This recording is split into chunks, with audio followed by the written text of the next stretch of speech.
son homosexualité, Pierre Palmade la découvre alors qu'il est étudiant. Si le comédien en devenir a du mal à assumer son attirance pour les hommes, l'ivresse des soirées parisiennes l'aide à accepter cette intimité. Triste d'être homosexuel, il ne voulait pas qu'on sache qu'il était gay, se souvient Mathieu, prénom d'emprunt.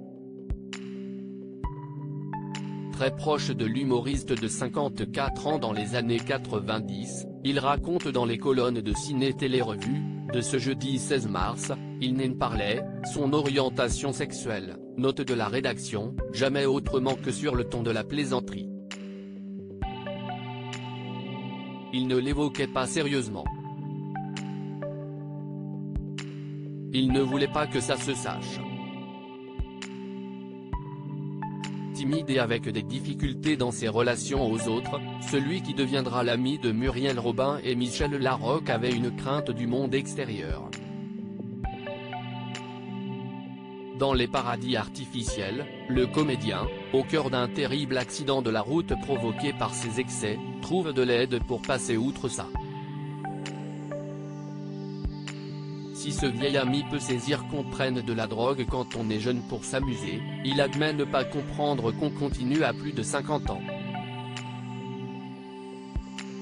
Si est-il même difficile d'imaginer que quelqu'un puisse tenir à ce rythme-là, à consommer pendant 30 ans, déplore-t-il.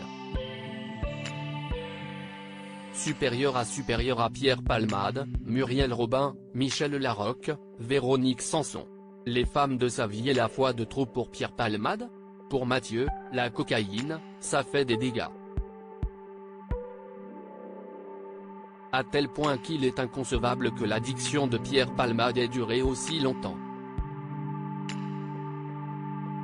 Pourtant, le comédien a bien tenté de s'en défaire en faisant plusieurs cures de désintoxication, mais en vain.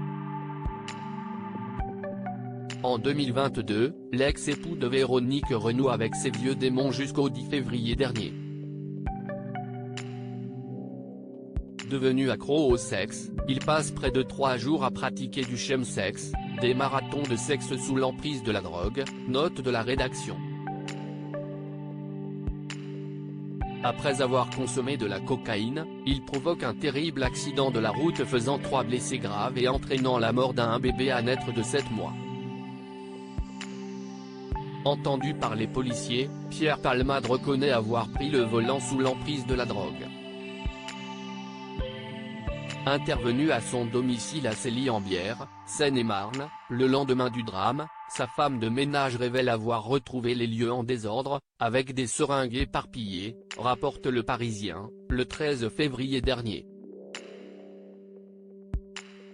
Depuis, Pierre Palmade a été placé en détention provisoire avant que le contrôle judiciaire ne soit annoncé par la Cour d'appel de Paris ce mardi 14 mars. Crédit Photo, agence.